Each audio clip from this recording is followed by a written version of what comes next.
દુહો કે હાવજ કોને કહેવાય? હાવજ કોને કહેવાય? કે પોતાના પંડ પરે. દાદ બાપુનો શબ્દમાં કેવું હોય તો મને વયસમાં યાદ આવી ગયું કે જાત કમાણી કરીને ખાય ઈ સિંહની જાત. જાત કમાણી કરીને ખાય ઈ સિંહની જાત. અરે ભૂખો રે પણ કોઈ દી અખડ નો ખાય સિંહની જાત. ભલા માણસ, અરે મૈરા પસીનો માલ ઈ તો ઓલા ગોલણ ગાડા ભરે પણ આમ જીવતા એનું બાવડું નો જલાય સિંહની જાત.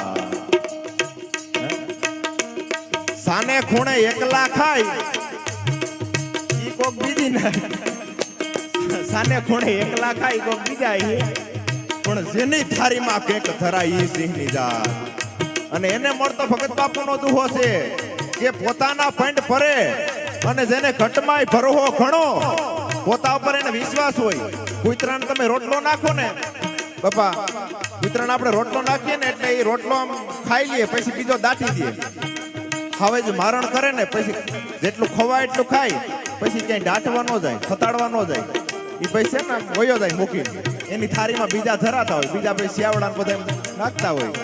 એટલે ભગત બાપુએ કીધું પોતાના પંડ પરે અને જેને ઘટમાંય ભરોહો ઘણો એથી હાવજ નો હુંગરે કહીતી ભોજન કાગડા ભલામણો. હે પોતાના પંડ ઉપર જેને ભણવો એટલે ભગત બાપુ કહે છે